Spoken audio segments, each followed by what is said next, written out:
Hello friends, I am Dr. Shonali and I am back with your explanation of GT 185 from the Obs Gynae part. So let us begin. Question number 21, let's see what it says here. Treatment of choice for intrahepatic cholestasis in pregnancy is, now this is a pretty straightforward question, cholestyramine, ursodiol, that is ursodeoxycholic acid, corticosteroids or antihistaminics. Now remember, steroids as such have no role here. Cholestyramine, ursodiol and antihistaminic, all three have been used and are used, but the treatment of choice is ursodiol, that is ursodeoxycholic acid. Basically, this ursodeoxycholic acid helps to decrease the levels of bile salts in the serum. Alright, so let us just talk about the important points of intrahepatic cholestasis of pregnancy. We are discussing question number 21 here, and let me give you a brief about intrahepatic cholestasis of pregnancy, simply called as cholestasis of pregnancy. Right. Now, what is important in cholestasis of pregnancy is that it is an estrogen related condition. It is an estrogen related condition, right? Some women have cholestasis even when they take oral contraceptive pills which contains estrogen. Alright, so certainly those women who have a tendency to have this cholestasis with estrogen are more prone to develop similar condition in pregnancy, that is cholestasis of pregnancy. Second very important point, that the main symptom, the main or the predominant symptom in this condition is pruritus. Please remember, it is pruritus. There is also raised liver enzymes. There is also raised liver enzymes like AST and ALT. But these enzymes are usually not raised too much. They are raised in their hundreds. Alright, like the levels of AST, ALT would be 150, 200, 300 maybe, but not in thousands. Alright, so raised liver enzymes are also there. One characteristic feature about this particular pruritus, women in pregnancy have pruritus over the abdomen, over the breasts, over the head, that's all okay. But if the pruritus is involving the palms and soles, if it is all over the body, that is dangerous pruritus. Okay, so pruritus involving the palms and soles and later on involving all over the body is particularly very dangerous and could be because of cholestasis of pregnancy. Next other important aspect is that jaundice. What about jaundice? Jaundice is rare. First of all, jaundice is rare, and if at all jaundice does happen, it is rarely more than 5 milligram per deciliter. So first of all, jaundice is rare, and if at all jaundice happens, it is usually very, very mild. Then other important aspect is, how do we make the diagnosis? If they ask you if one has to make the diagnosis of cholestasis, yes, pruritus is there, raised liver enzymes are there, jaundice is rare, all these are okay, but the diagnosis is to be confirmed by raised serum bile acids, okay, raised serum bile acids. And these serum bile acids are directly toxic to the fetus. They are toxic to the fetus.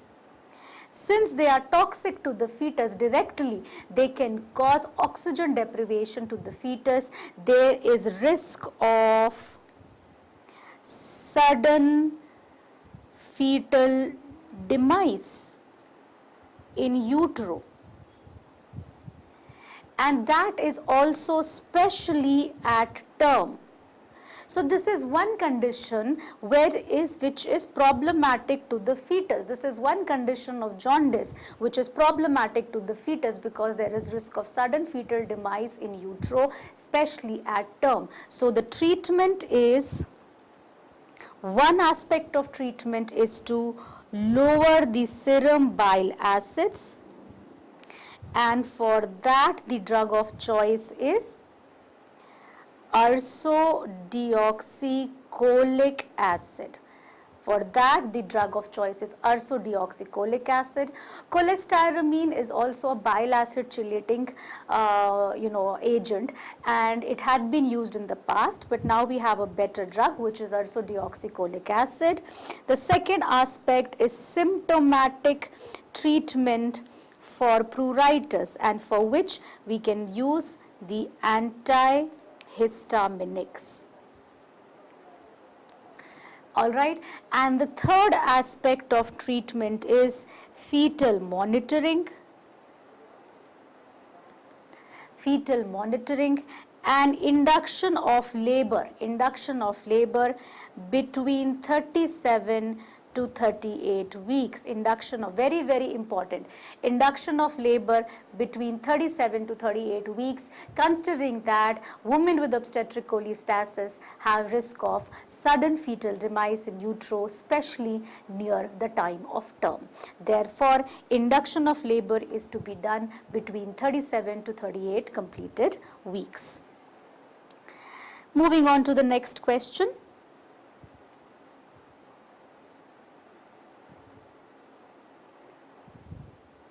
Which of the following is true about Vasa previa except?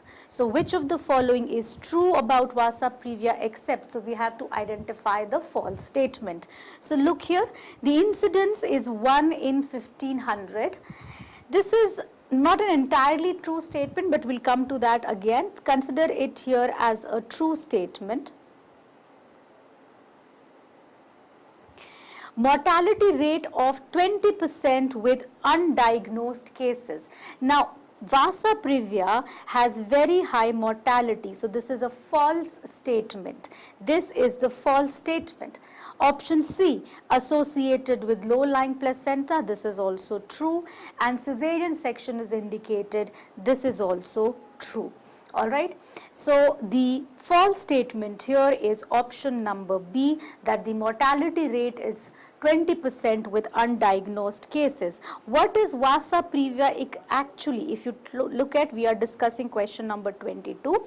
Vasa previa is a condition where if this is the uterus, let's say this is the uterus, alright, this is the cervix, this is closed, I am not showing the whole of the uterus, and this is the placenta, and this is the cord, and the vessels in the cord, they are actually attaching to the membranes, and this is the fetal head. Alright, so what has happened, that the cord has actually attached to the fetal membranes, that is called as placenta succenturiata. Alright, so sometimes this is called as Vasa previa. Vasa previa is a condition which is usually associated with a low-lying placenta. Okay, the placenta is in the lower segment, and the umbilical vessels or the cord, they are attached to the membranes instead of the main placental mass. They are attached to the membranes. So they are very loosely attached to the membranes, they have no support structure over there. So what happens is that sometimes these vessels can rupture. These vessels can rupture in situations when there is cervical dilatation, when there is going to be movement in this area, like in case of cervical dilatation, right? Example with ARM, artificial rupture of membranes. What will happen is that these vessels will rupture and there will be bleeding. An important point to remember about this bleeding with Vasa previa is that this bleeding, unlike other forms of antepartum hemorrhage, is not maternal bleeding. This is fetal bleeding, and the fetus can exsanguinate, can lose almost all of its blood volume within minutes. So this has a very high mortality. This condition has a very high mortality for fetus, and especially if it lies undiagnosed, because then we wouldn't know. We would allow the woman to have cervical dilatation, we might do a rupture of membrane, and especially if undiagnosed, this condition has a very high mortality, about 60 to 80% mortality. That is why option B is incorrect. The mortality rate is much higher than a mere 20%.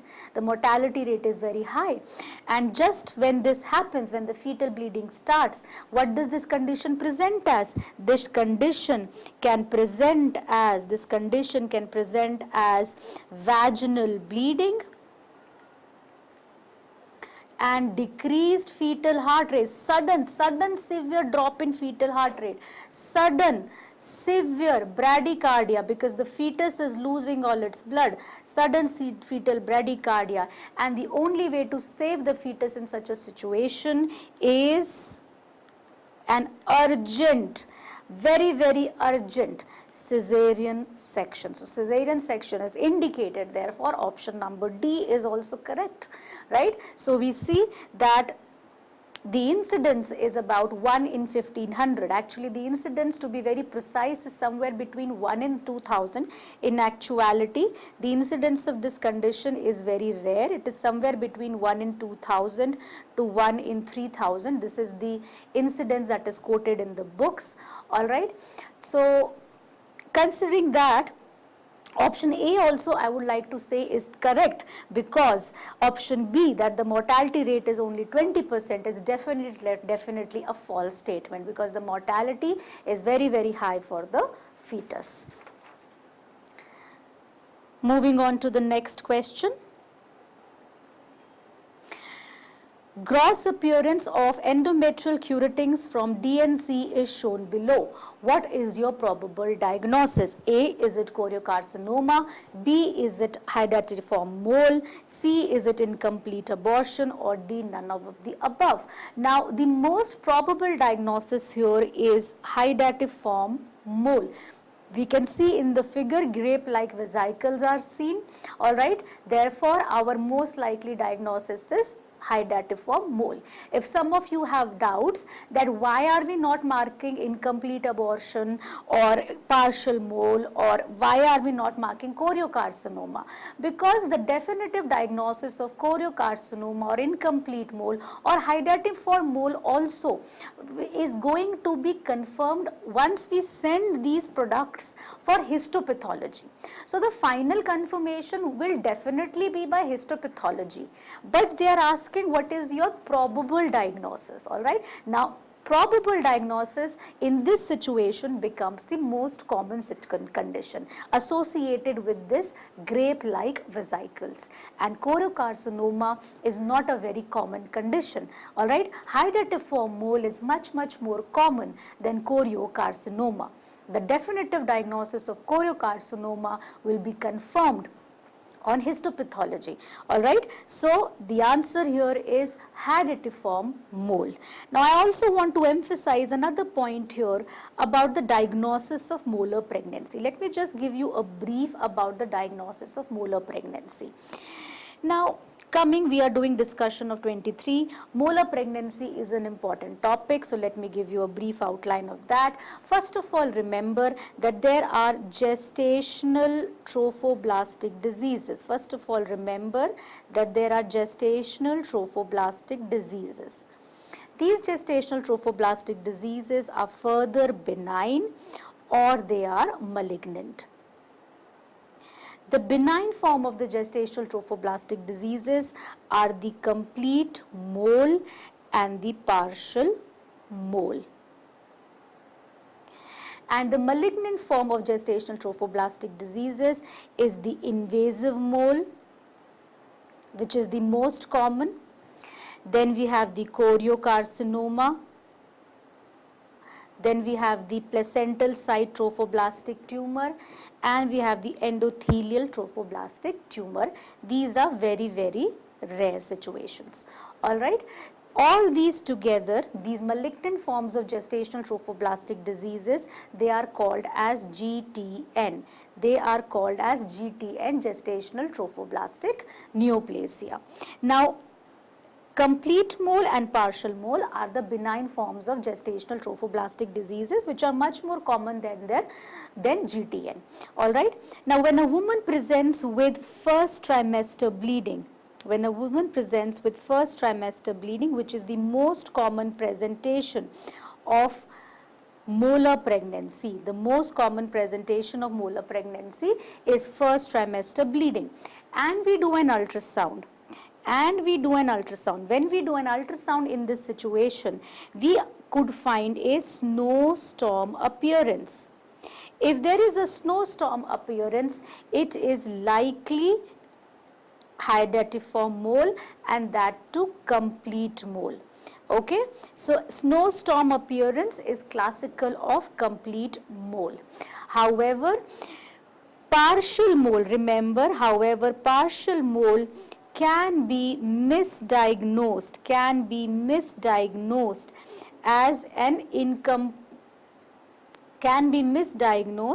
as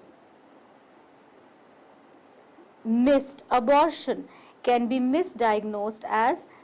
abortion, all right. Therefore, by USG, we cannot 100% say whether it is a complete mole or a partial mole, because on USG, snowstorm appearance definitely is very likely to be a complete mole. Partial mole can be misdiagnosed as missed abortion. However, to differentiate complete versus partial mole, right? So, to differentiate between complete versus partial mole, definitive differentiation will come by histopathology, will come by the DNA ploidy status, or will come by the P57 KIP2 staining. All right. So these are the three methods by which we can differentiate complete versus partial mole with certainty. Definite differentiation will be done only by these three methods, and what we commonly employ is histopathology. What about the diagnosis of GTN? What about the diagnosis of GTN? Now, the diagnosis of GTN, which could be invasive mole, choriocarcinoma or PSTT, the diagnosis of GTN, there is a criteria for the diagnosis of GTN. Please, it is important to remember how GTN is diagnosed. The criteria for the diagnosis of GTN is, first, there is rising beta HCG values, after evacuation of molar pregnancy. Please remember, GTN can arise after any pregnancy event. All right, GTN can arise after any pregnancy event, and the incidence of GTN is much higher after a molar pregnancy event, and most commonly GTN arises after a molar pregnancy. Therefore, all molar pregnancies after evacuation are followed up with beta HCG till they become normal. All right, and even 6 months after normalizing. Therefore, rising beta HCG levels after evacuation of molar pregnancy, we need three consecutive values, three back-to-back values showing this rising trend, or there is plateauing of beta HCG. Plateauing of beta HCG values after evacuation of molar pregnancy. And to confirm plateauing, we need 4 values. We need 4 values to confirm the plateauing. Or there is choriocarcinoma or invasive mole is diagnosed on histopath, or the other criteria is beta HCG not normal even after 6 months of evacuation of molar pregnancy. So these are the 4 important criteria for the diagnosis of GTN. So GTN is one malignancy which can be diagnosed by various means, not just histopathology alone. If there are rising beta HCG levels after evacuation of molar pregnancy, 3 such consecutive back-to-back values are needed.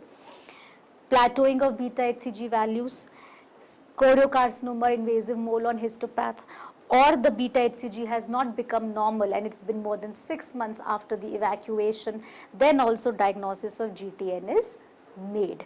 So this is how we diagnose molar pregnancy and this is how we diagnose GTN. Please remember the two separately.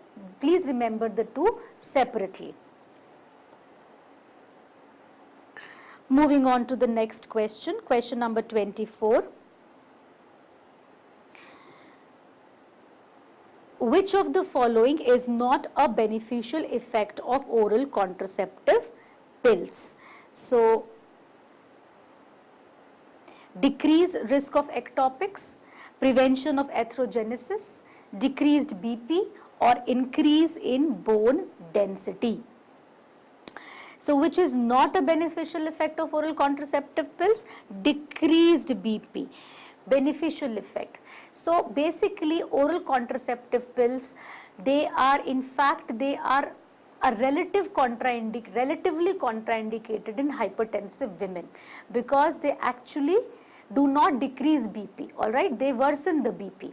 So, decreased BP is definitely not a beneficial effect of oral contraceptive pills.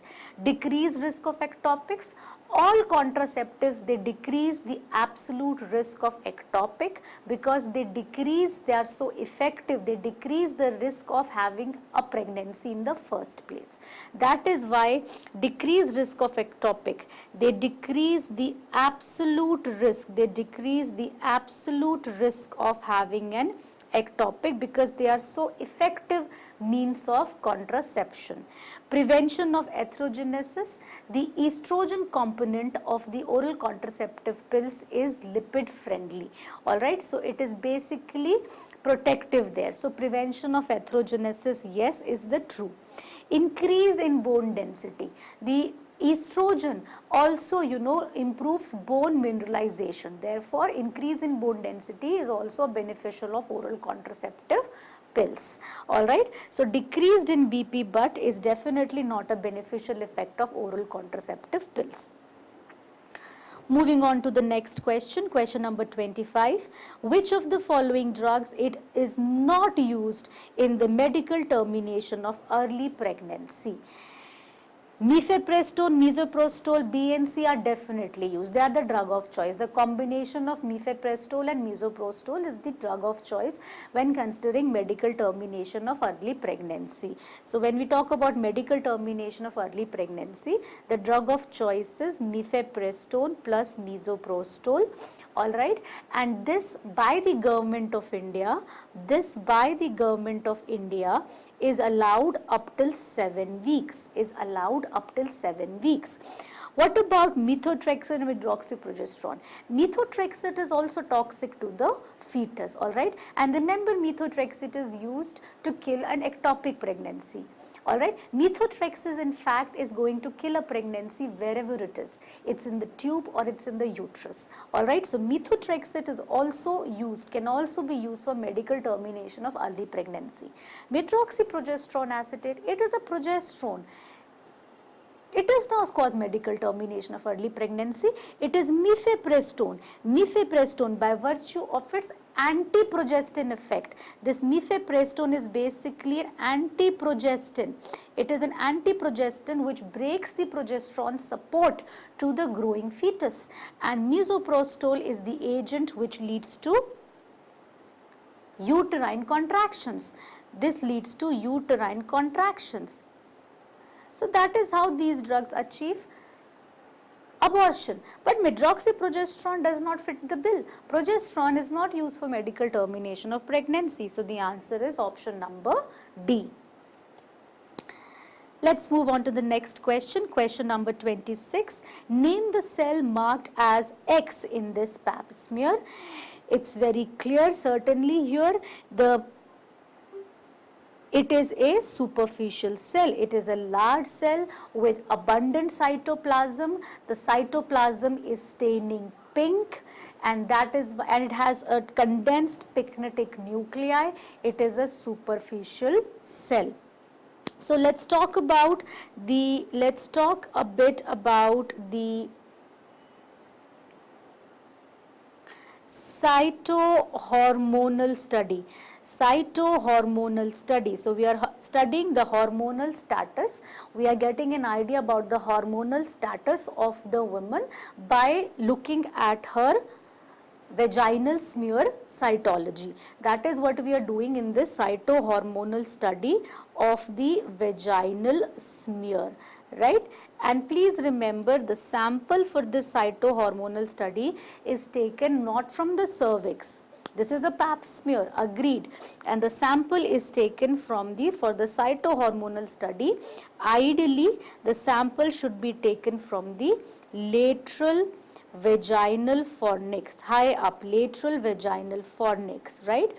And in this cytohormonal study, if we see superficial cells, if we see the predominance of superficial cells, if we see superficial cells predominance, these superficial cells are the pink colored cells which have pink cytoplasm that is abundant. They have a pyknotic nuclei, condensed pyknotic nuclei. These are superficial cells and they predominate in the presence of estrogen.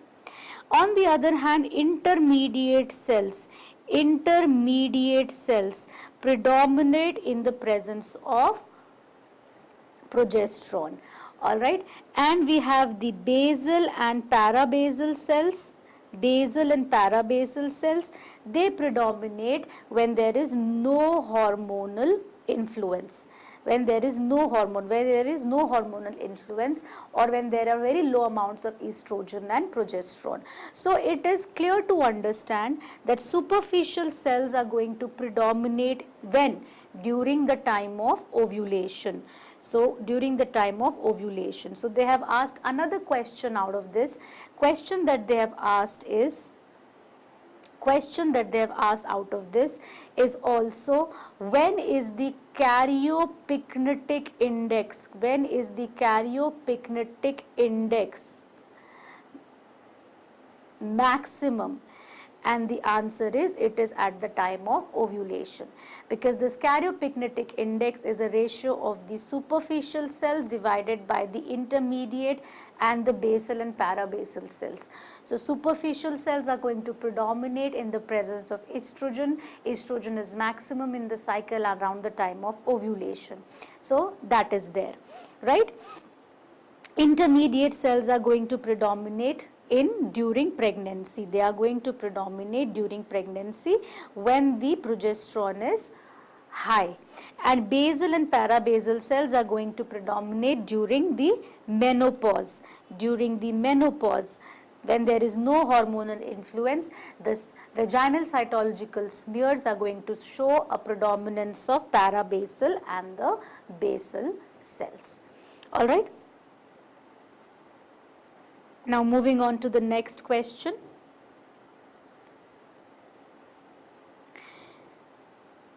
Major sources of androgen in females are all except. So the most important source of androgens in the female, when we're talking about androgens, they are mainly wanting to ask about testosterone, all right. So just remember that adrenal glands and ovaries, they contribute equally to the production of testosterone, right. So adrenal and androgens, yes, 50% of the, remember that 50% of testosterone in the circulation, 50% of testosterone in the female body circulation comes from the adrenal, right. Another 50%,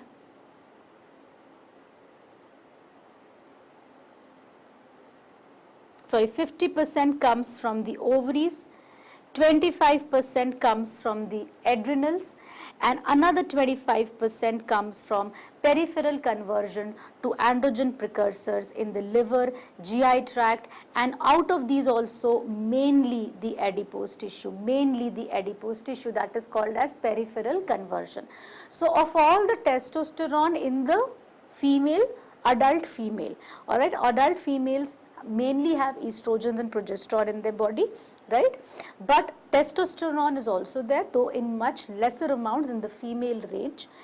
50% of this testosterone in the female body comes directly from the ovaries, another 25% comes from the adrenal glands, and 25% comes from the peripheral conversion from androgen precursors. Androgen precursors meaning androstenedione to testosterone. So 25% comes from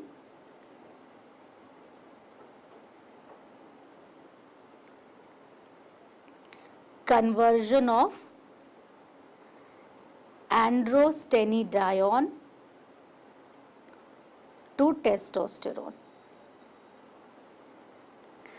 Okay, so this is the distribution of the source of testosterone in the adult female body. However, if they ask you which is the main androgen from the ovary, or even if they ask you which is the main androgen from the adrenal gland, the answer is not testosterone. Then the answer is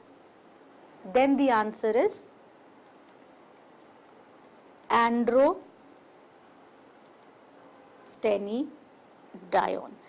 Please remember these three important points.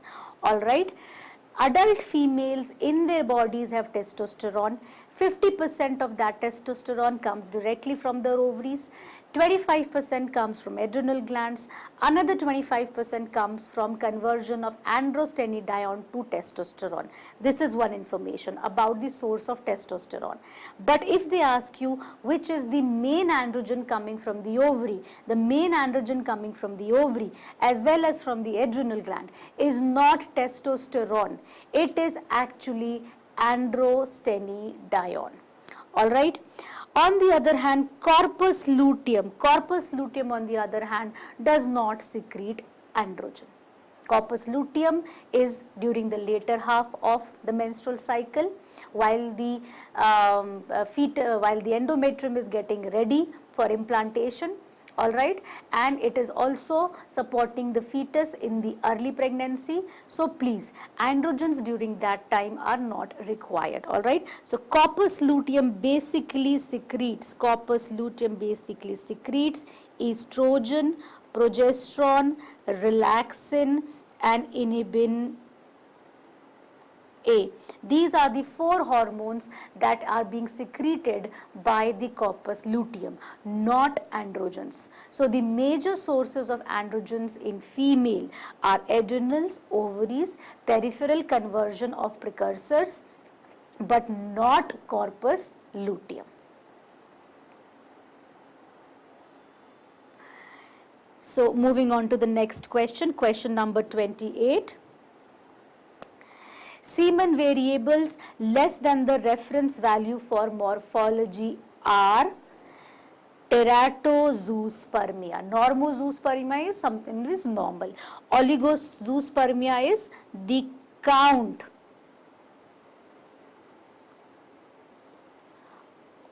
Oligozoospermia is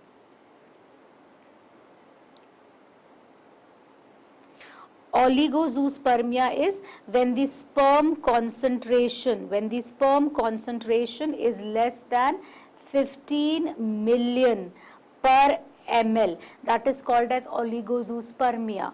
Asthenospermia is decreased motility. And what is the normal motility? Please remember this. The normal motility total should be more than 40%, and normal progressive motility should be more than 32%. Teratozoospermia is when there is abnormal morphology. What is normal morphology? Normal morphological forms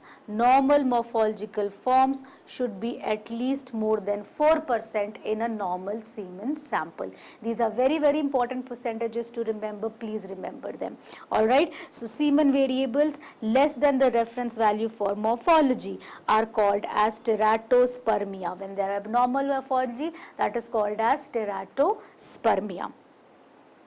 Question number 29, the weight of the fetus and placenta are equal at 17 weeks. This is something which is a very factual question. So you have to remember this, that the weight of the fetus and placenta is equal at 17 weeks. After that, the weight of the fetus takes over. Alright, so ultimately at term,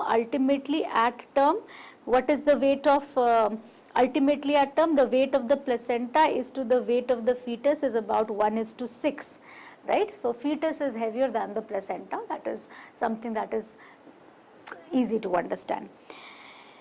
Next question, question number 30. Vaginal discharge with fishy odor. Fishy odor is seen in Gardnerella. Basically, Gardnerella is the agent that is given here. It is seen in bacterial vaginosis. Alright, so fishy odor is very, very characteristic of Gardnerella vaginalis, alright, or bacterial vaginosis. So I just want to make one thing clear here. And very, very important about bacterial vaginosis.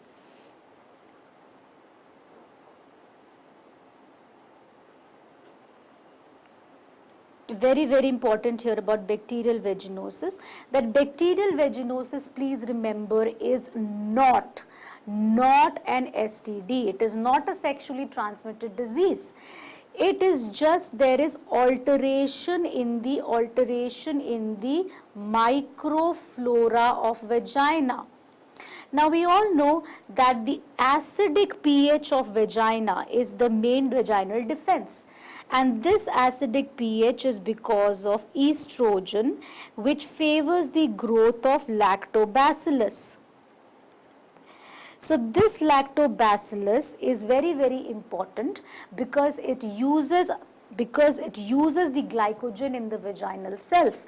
Right? This lactobacillus is a gram-positive rod, and in a normal vaginal flora, the gram-positive rods, that is the lactobacillus, is going to predominate, alright, because of the presence of estrogen in the female, alright, in the vaginal cells. Because of estrogen, what happens in the vaginal cell, there is more of glycogen, and this glycogen is consumed by the lactobacillus to release lactic acid, and thereby the acidic pH of the vagina is maintained. Whenever there is repeated alkalization of vagina,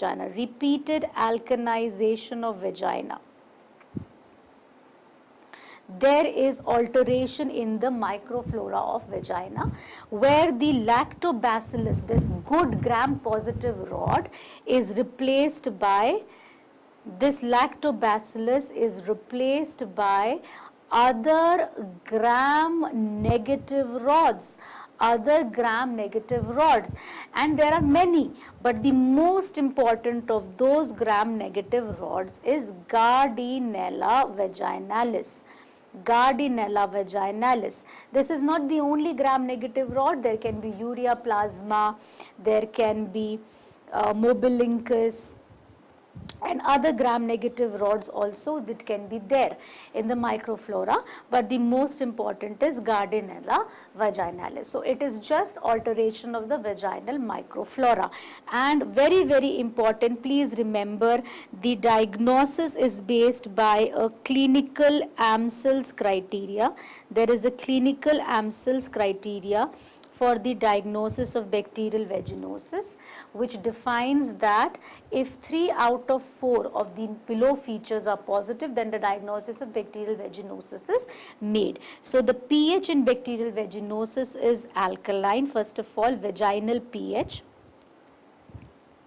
Second important aspect is the characteristic of the discharge. So there is a milky white discharge, thin milky white discharge, sometimes coating the vaginal walls, sometimes described as coating the vaginal walls. This is very, very important. The third aspect is if you make a saline microscopy, if you make a saline microscopy slide of the vaginal discharge, you will see this clue cell seen on saline microscopy. And the fourth important aspect is the fishy odor. So it is called as the amine test or the KOH test or the whiff test, which is positive. There is a very characteristic fishy odor. Very, very important aspect of this discharge is that it is foul smelling. There is foul smelling vaginal discharge. So 3 out of 4 of these are present, then the diagnosis of bacterial vaginosis is made. So please remember this. This is the Amsel's criteria. pH is alkaline, milky white discharge, foul smelling, clue cells and fishy odor go in favor of bacterial vaginosis. Alright, please also remember that the gold standard for bacterial vaginosis is gram staining. If on gram staining, what we will see the gram positive versus the gram negative rod. So we can count how many are the gram negative rods in the flora, how many are the gram positive rods. So gram staining of the discharge is the gold standard, and we calculate it by going through a Nugent score. So please remember this name also. Nugent score is used for the diagnosis of bacterial vaginosis.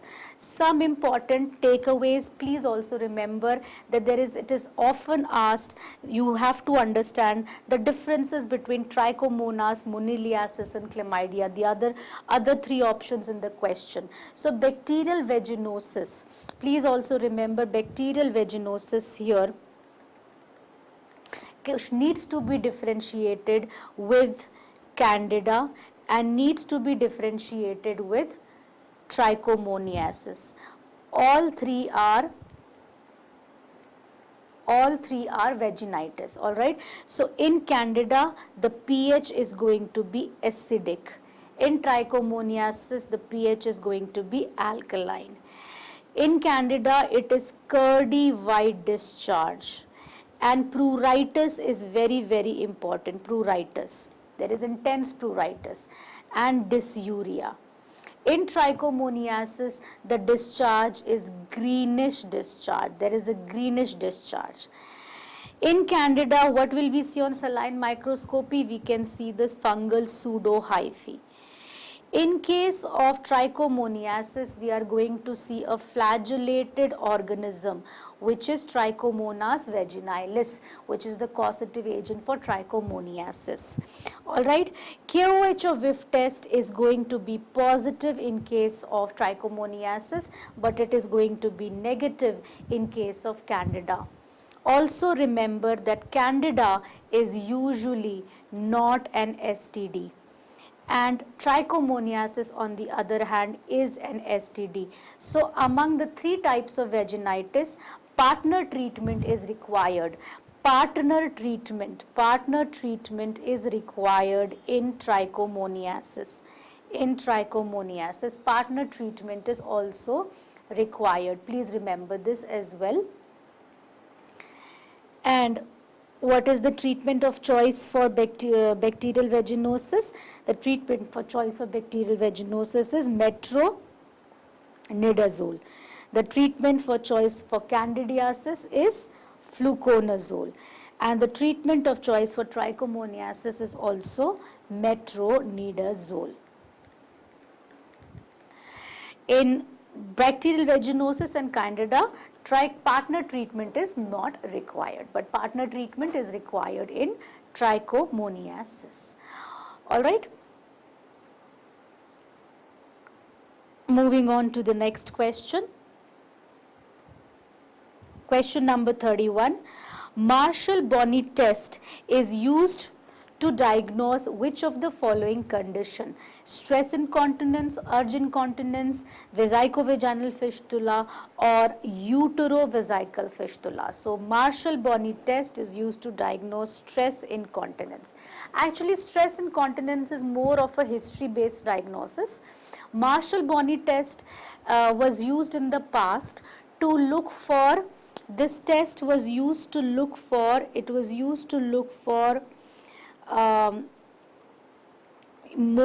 mobility of the uretrovesical angle,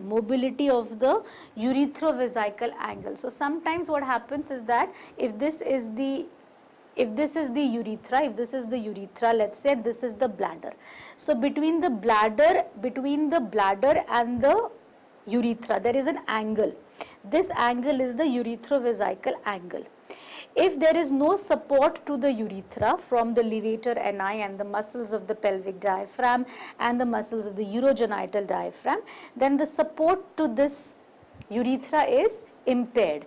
And that what happens, then this angle straightens. This becomes mobile. So when this straightens, this angle which should be maintained because of the support from the pelvic diaphragm and from the urogenital diaphragm, if that is weak, then this angle is not maintained and it leads to stress incontinence. So to test for this mobility of the uretrovesical angle, this Marshall and Bonney test was used in the past. Urge incontinence urge incontinence is because of detrusor instability. It is because of detrusor instability, and it will be confirmed by pressure urodynamic studies.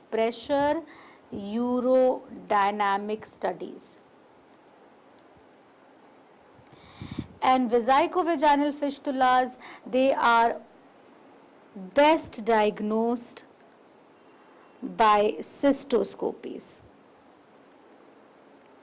And we have the 3 swab tests also, but that is something which is pointing towards a possibility of a fistula, but not best diagnosis. So if you're talking about the best diagnosis for vesicovaginal fistula, it is mainly cystoscopy. Now, moving on to the next question, question number 32. Which among the following denotes the normal pH of vagina in adult woman? Pretty straightforward question. 4.5. It is somewhere between 3.5 to 4.5. 4.5 here is the correct option. Gland homologous to prostate in females is the Skene's gland. Okay, Skene's gland are the paraurethral glands. They are the paraurethral glands of Skene, right? And they are homologous to prostate. Bartholin's gland in the female, they are homologous to the Cowper's gland of the male. They are homologous to the Cowper's gland of the male. Moving on to the next question. Amount of liquor is maximum at 32 to 34 weeks. Pretty direct question. Please, there should be no confusion. It is maximum at 32 to 34 weeks. Alright. AFI, this amount of liquor that has been deemed to be maximum at 32 to 34 weeks is based on the amniotic fluid index measurement. It is based on the amniotic fluid index measurement, and it is 32 to 34 weeks. That is when the amount of liquor is maximum. Question number 35. All statements are true regarding the following except. So this is not a very direct question, so let me go into explaining this question a bit here. See, what are they showing? They are showing that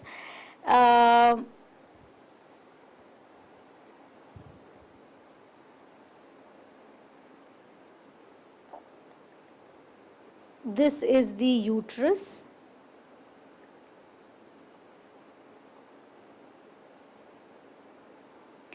and this is the uterine cavity. That is what they are showing. Okay, so this is the uterus, and there is this uterine cavity, and there is an arrow there, and there is some fluid in the uterine cavity. That is what they are showing. There is some fluid in the uterine cavity. So what has happened this? Basically during the time of ovulation, there can be some fluid inside the uterine cavity. Also, this fluid is more likely to be there post ovulation, alright, in the secretory phase of the cycle. So we have the menses here, right? Day 1 of the cycle when the menstruation starts. Then we have the first 14 days when ovulation happens on the 14th day, and then we have the next 14 day of the cycle in the normal 28-day cycle. So in the early part of the cycle, what is happening is the follicular phase. So the follicular phase of the ovarian cycle corresponds to the proliferative phase. So this proliferative phase happens in the presence of estrogen when the endometrium proliferates, okay? And then what happens? After the ovulation, there is corpus luteum, and this corpus luteum secretes progesterone. So progesterone is basically responsible for the secretory phase of the endometrial cycle, which corresponds to the luteal phase of the ovarian cycle. So during this secretory phase, what happens is the secretions of the endometrial cells. The endometrial lining is prepping for the possibility of implantation and retaining an embryo. Therefore, secretory changes happen in the endometrium, and that can lead to some amount of fluid collection in the uterine cavity. So this diagram is basically showing us a secretory phase of the endometrium cycle. So it usually occurs on the 14th day of menstrual cycle. I told you, yes, with ovulation sometimes there can be fluid in the endometrial cavity which is going to be there even during the secretory phase. This is not always there. That is why they are saying it usually occurs. Alright, so it usually occurs in the 14th day. This is the correct statement. Epithelial cells have fluid-filled vacuoles which consist of mucin and glycogen between the nucleus and basement membrane. So that is something which is not shown, that is not this feature. Their epithelial cells are fluid-filled vacuoles. This is something that is not seen on ultrasound. This is something that will be seen on histopathology. But histopathology again of the secretory phase of the endometrium. What is that? If this is the endometrium lining and this is the nucleus, what happens in the secretory phase? The first change to happen is subnuclear vacuolation. These vacuoles contain mucin and glycogen. Alright, so epithelial cells have fluid filled vacuoles. This is also a true statement. It is the earliest feature of ovulation. The earliest feature of ovulation is definitely, what is the earliest feature of ovulation? Earliest feature of ovulation is subnuclear vacuolation. Subnuclear vacuolation. Not fluid in uterine cavity. Do you getting my point? So that is why option C is the false statement. Okay.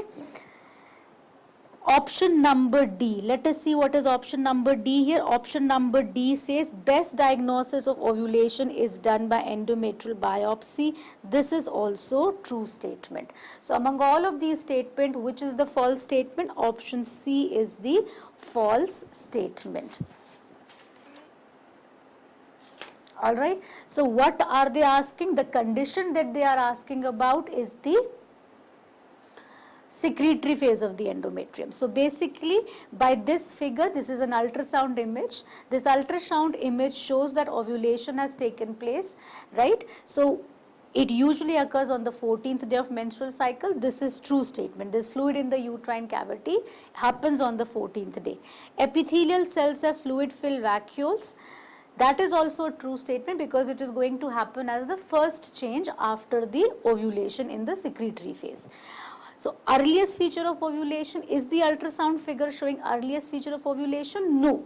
The earliest feature of ovulation is subnuclear vacuolation, which is seen on histopath. And it is not fluid in uterine cavity, therefore option C is the false statement.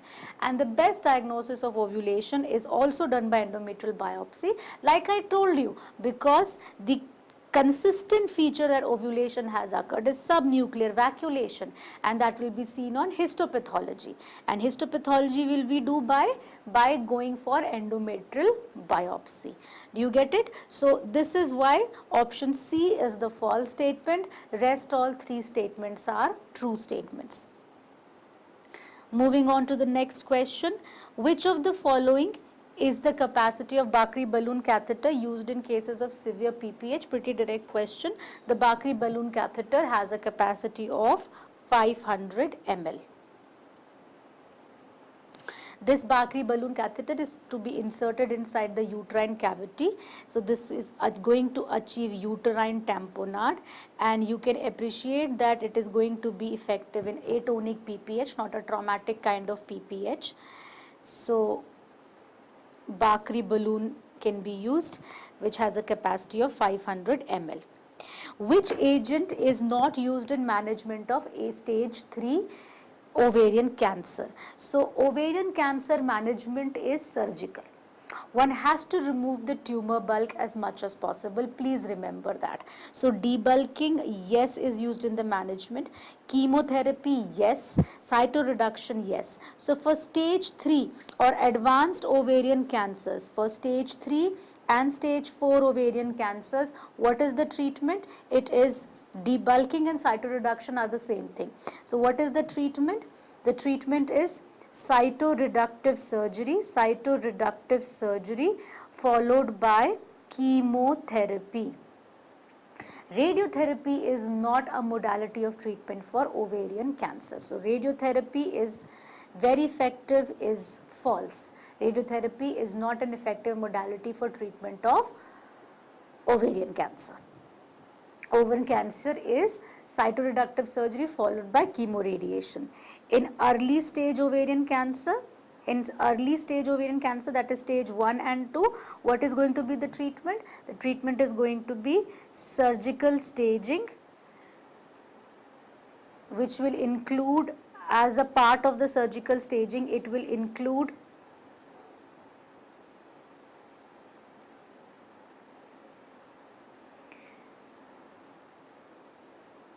TAH plus BSO, total abdominal hysterectomy plus bilateral salpingo-oophorectomy plus pelvic and para-aortic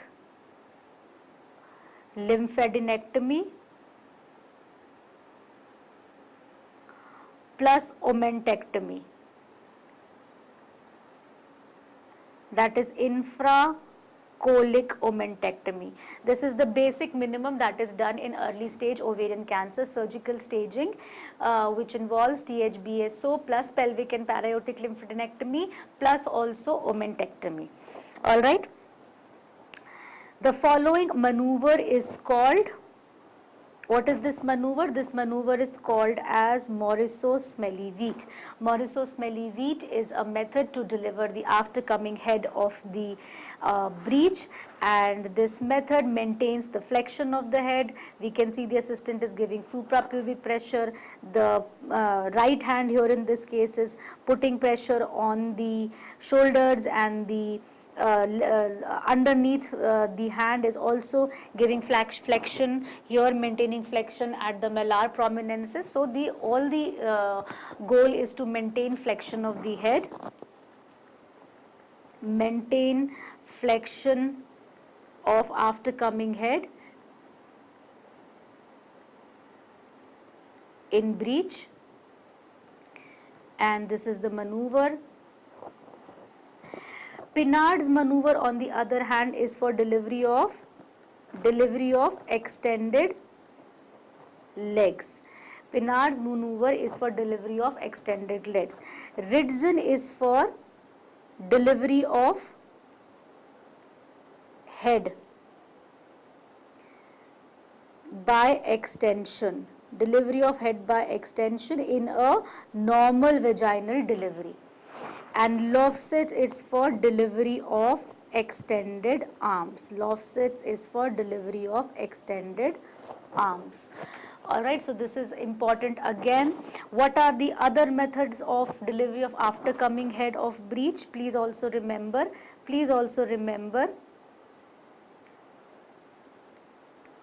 What are the other methods of delivery of aftercoming head of breech? Knowing the names of the maneuvers is very, very important. Delivery of aftercoming head can be done by the Byrne-Marshall method, can be done by the Morisot-Smellie wheat method as shown in the figure, can be done by forceps, and that is the best. The best is by the Piper's forceps, but not all forceps can be used, only Piper's forceps can be used. They are specially designed forceps for the aftercoming head of breech. Sometimes the aftercoming head can be stuck. If this aftercoming head is stuck inside incompletely dilated cervix, then sometimes we need to give an incision on the cervix. Sometimes we need to give an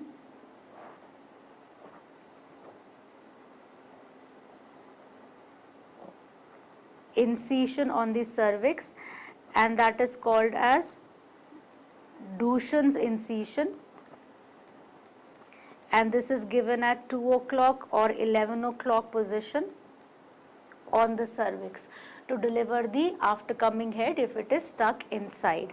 Alright, so these are the other methods of delivery of aftercoming head of breech. Moving on to the next question, question number 39.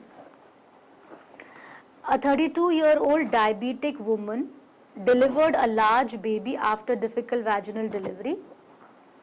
At labor, the head emerged first, and then the shoulders were stuck behind the bony pelvis. So shoulders stuck behind, what is happening? Shoulder dystocia. There is a sign for this. There is a name of the sign of shoulder dystocia, that is called as the turtle sign. There is a turtle sign. Just like a turtle takes out its head from its shell and then moves the head back inside. So receding of the baby's head onto the perineum, that is called as a turtle sign. So this could be there, that is what they are describing here. At labor, the head emerged first, then the shoulders were stuck behind the bony pelvis. Obstetrician had to use some tools and maneuvers to deliver the body. The baby had a good cry and red pink color, but his right arm was not moving. It was hanging on its side by medial rotation. Which of these nerves roots are most likely affected? C5 and C6, because the most common fetal complication to arise in case of shoulder dystocia is brachial plexus injury. And most commonly, which kind of brachial plexus injury? The Erb's palsy. And that involves the C5 and C6 roots. So that is why the answer is C5 and C6, right? And there is more likely chances of injury of causing Erb's palsy if a person is pushing from above or too much force is applied on the fetal head from below. So pushing from above and pulling from below results in stretching of this area where the nerve roots C5, C6 are located. That is why that is the most common fetal complication, and it will arise whenever there is shoulder dystocia. But if the maneuvers are followed properly, if there is no undue pushing and pushing or fundal pushing from above, or pulling at the baby's head, neck from below, then this problem will not be there. So what do they say? What is the best maneuver? What is the next thing to be done whenever there is shoulder dystocia? The next thing to be done is to call for help. Suprapubic pressure. And the next is the Mech-Roberts maneuver. So these are the important steps in dealing with shoulder dystocia. Next question, question number 40. The intra-abdominal pressure during laparoscopy should be set between 10 and 15 mmHg. This is a direct question. So the pressure is set between 10 to 15 mmHg. There is not enough. There is not much to explain here. Let's move on to the next question. Question number 17. A 17-year-old girl visits the clinic with her mother, who is concerned that her daughter has not menstruated yet. So 17-year-old who has not yet menstruated is primary amenorrhea. First of all, we are dealing with primary amenorrhea. And her breasts have also not been significantly developed. So absent breast development means there is no estrogen in her body. So either it is the ovaries which are problematic, or it is the hypothalamus pituitary which is not giving GnRH or gonadotropin. So somewhere in the hypothalamic pituitary ovarian axis, that is where the problem is. So this much we have found out after reading the first two lines. She also notes that her daughter is color blind, some vision problem. That is going to clinch your diagnosis. The girl denies any sexual relationship or using any recreational drugs. So a reproductive age group female, one should always, young girl also, one should always rule out a possibility of a pregnancy. So there it is saying that she is denying any relationship and not using any drugs which could potentially cause her amenorrhea. Examination reveals normally appearing girl with small non-developed breasts. There is lack of pubic hair, and her vagina and cervix are not fully developed. She is 5 feet 5 inches tall. So she is tall. She is adequately tall and weighs 59 kg. So she is tall. Her height is okay. There is lack of pubic hair and her vagina and cervix are not fully developed. Cardiac, chest and abdominal examinations are unremarkable. What is the most likely initial diagnosis? Let's go one by one. Is it androgen insensitivity disorder? Androgen insensitivity disorder is ruled out. Why? Because in androgen insensitivity disorder, breasts are going to be normal. Pubic hair are not going to be there, agreed, but the breasts are going to be normal. Early pregnancy is also ruled out. Why have we ruled out early pregnancy? A, there is no history of any sexual relationship. Other than that, vagina and cervix are not fully developed, right? Breasts are also not there. So that points more towards a pathology. 17-year-old girl absent of breast, I told you, hypothalamic pituitary ovarian. Somewhere in this axis there is a problem. So that rules out pregnancy. Then the difference you have to make between Coleman's and Turner's. It is not Turner's because in Turner's what will be happening? Cardiac, chest and abdominal examination. See, they have clearly written. In Turner syndrome there is going to be a characteristic stigmata that is going to be there. Right? Characteristic stigmata of Turner syndrome. And in Turner syndrome the height is short. Here she is 5 feet 5 inches tall, which is good height. So height should be short in Turner syndrome, plus Turner stigmata are not given in the question, so that is ruled out. So by exclusion, Coleman syndrome is your answer. What is Coleman syndrome? Coleman syndrome is a situation where there is GnRH deficiency. Where there is GnRH deficiency. These GnRH secreting neurons, the GnRH secreting neurons, the GnRH secreting neurons, these GnRH secreting neurons, they fail to migrate to the hypothalamus. They fail to migrate to the hypothalamus. From where? From the olfactory placode. Okay, so GnRH secreting neurons, they are normally not located in their adult location of the hypothalamus. Embryologically, they are derived from the olfactory placode. From there, they migrate to the final adult location of the arcuate nucleus of the hypothalamus. This migration does not take place in Coleman syndrome. So there is a GnRH deficiency, and there is also associated anosmia. The olfactory placode is also improperly developed. So there is anosmia. There can also be color blindness. There can also be color blindness. So all this points towards the diagnosis of Coleman syndrome. In Coleman syndrome, the height of the girl is okay, but since there is no GnRH, there is no FSH, LH, there is no estrogen, progesterone, so then there is no breast development. Alright, because of such deficiency of estrogen, even the vagina and cervix, which have to undergo some degree of maturation during the time of puberty, that does not happen. But however, we have in this question, how we have approached this question, please remember, in such kind of questions where there is not a direct one-liner answer or anything, please go step by step and start ruling out one by one. In androgen insensitivity, the breast should be normal, so rule this out. Early pregnancy should be ruled out, because again, the history, based on the fact that the vagina and cervix are not fully developed. So it's either Coleman's or it is Turner's, right? And how did we rule out? In Turner syndrome, the height is definitely short, plus any other stigmata of Turner syndrome should be there. So that being the reason, the initial probable diagnosis is Coleman's syndrome. Moving on to the next question, question number 42. All are true about Krukenberg's tumor except. Now, Krukenberg tumor is a type of metastatic tumor to the ovary.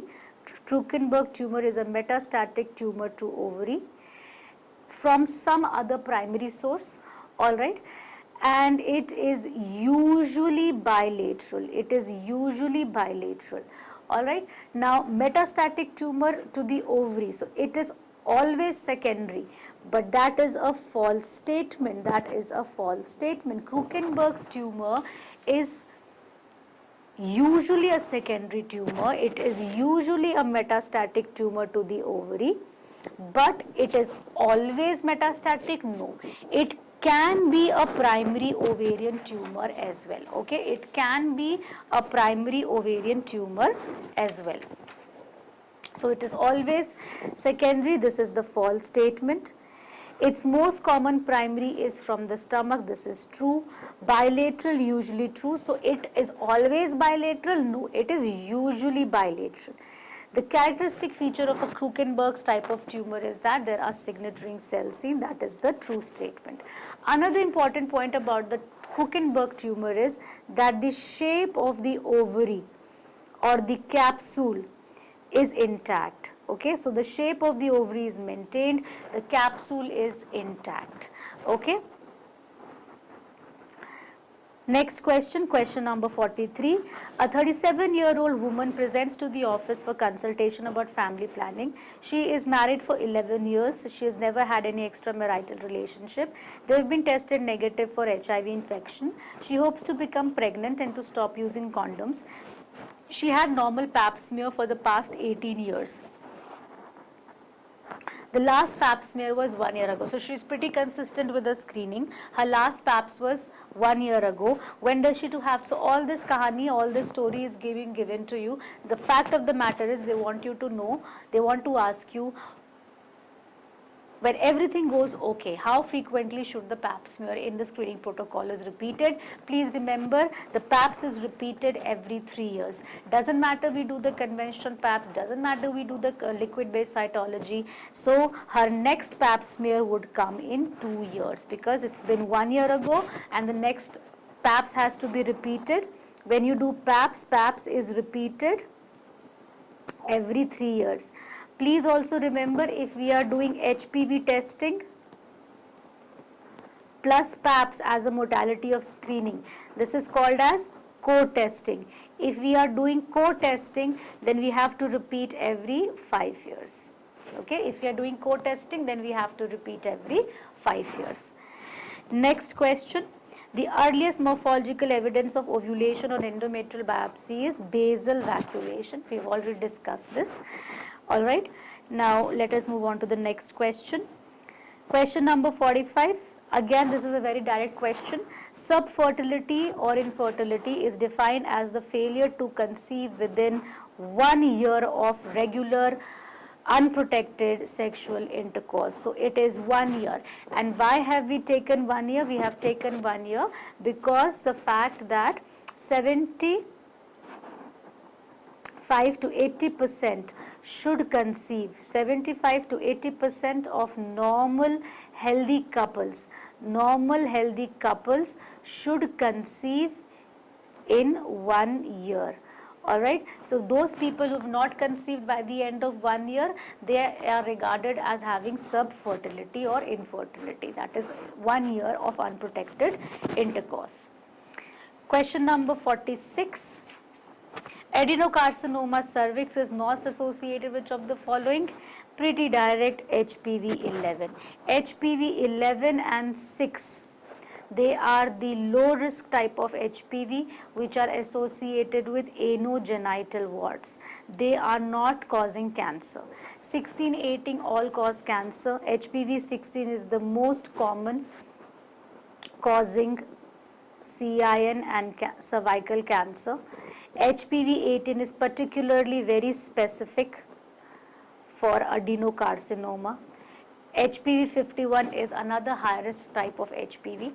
This is a very simple, easy question. 11 is not associated with adenocarcinoma because 11 is a low risk type. Question number 28. Sorry, 47. Sorry. Question number 47. A 28-year-old female comes to you with history of oligomenorrhea. So she is 28, oligomenorrhea, that is delayed cycle. On examination, you note hirsutism and virilization. So virilization, if that is happening, hirsutism is abnormal growth of terminal hair in a male pattern distribution in a female. That is hirsutism. Mild androgen high in the body. So mild increase in testosterone can lead to hirsutism. Virilization on the other hand, virilization means atrophy of the breasts, means clitoromegaly. These are features of virilization. They will happen if the testosterone levels are very, very high in the body. So virilization means that very, very high testosterone. USG showed that left ovary is enlarged. The testosterone comes at 400 nanogram per deciliter. What are the normal testosterone levels in the female? 20 to 80 nanogram per deciliter. These are normal. If they are more than 200 nanogram per deciliter, that is means very, very high. That means we should look for a ovarian tumor. There is a possibility of ovarian tumor secreting testosterone. So what will be our diagnosis in this case? Ovarian tumor. It is not PCOS because in PCOS is such a common condition. Testosterone is also increased in PCOS, agreed, but then there will be no virilization. Stromal hyperthecosis, that means there is theca cell hyperplasia. So stromal hyperthecosis will also contribute to increased amounts of testosterone or increased amount of other androgens in the female body, but the increased amount of androgens is not going to be so high. It is not going to be so high. causing virilization. Luteoma of pregnancy. Many pregnant women, they have luteoma. The luteum, the corpus luteum in these women, it enlarges, and it enlarges to such an extent that outside the corpus luteum there is again theca cell hypervascularity, and it leads to formation of more androgens. So luteoma of pregnancy again is a situation, sometimes it happens when there are theca lutein cysts, huge theca lutein cysts in pregnancy, and those theca cells again are going to be so large that they might lead to a ovarian mass causing a luteoma of pregnancy. Again, that can also secrete androgens, but that is usually not so high as to cause virilization. The only fact that we are answering ovarian tumor in this question is that there is virilization, and the testosterone level are more than this 200 nanogram per deciliter. That means one should look for an ovarian tumor secreting testosterone. And what kind of ovarian tumors are those going to be? Theca cell or Leydig cell tumor. These are the types of histological types of ovarian tumor that secrete androgens. Which is false about the image given below? So we have to identify the false statement for this image. First of all, let us see what is happening in the image. As you can see that there is a coil inserted into the fallopian tube. There is a coil inserted into the fallopian tube, and this coil in the fallopian tube, is a method of sterilization, and that is called as assure. Okay, this is a method of sterilization. And how does it work? It works basically, this coil that is placed in the fallopian tube is placed hysteroscopically. It is placed hysteroscopically. How can we place a coil inside the fallopian tube? It is much more simpler to go via hysteroscope. This is done via hysteroscopy. This is called as hysteroscopic tubal sterilization. This technique is called as hysteroscopic tubal sterilization, and this coil is made up of nickel and titanium alloy. This is made up of nickel and titanium alloy, and what this coil does when it is inserted inside the tube is it causes an inflammatory reaction, and it leads to blockage of the tube from the inside. And now obviously it is something, it's a coil, so it is not going to cause the instantaneous blockage. This inflammatory reaction, fibrosis, it will happen over a period of time. So a minimum period of 3 months is required. This is a true statement. Alright, they are inserted transabdominally. This is a false statement. I told you it is hysteroscopic ligation. They do not prevent STDs. That is also a true statement. They do block the tube, right? But they are not a means of protecting, they are not a means of preventing STD. Because how can STD happen? Because the blockage is at the level of the tubes. Nothing is happening at the level of cervix. So cervical secretion thickening, which are the means of preventing ascending infection, by that is being utilized by the progesterone only pills and the oral contraceptive pills. Both these methods, they cause thickening of the cervical mucus, and thus cause block the ascent of pathogens into the cervix and then above. So that is not happening here. So cervix, still organisms, pathological organisms can ascend all the way up from the cervix, cause cervical colonization, cause endometritis. So it does not prevent STD actually. And an HCG should be done to confirm the blockage of the tube. That is also true. So it takes 3 months for complete blockage of the tube, and to be 100% sure that yes, the tubes have in fact been blocked, one needs to do an HSG, and this HSG, that is the histosalpingography, is done 3 months after the procedure to confirm that the blockage has yes, the blockage is there. And also please remember, meanwhile for 3 months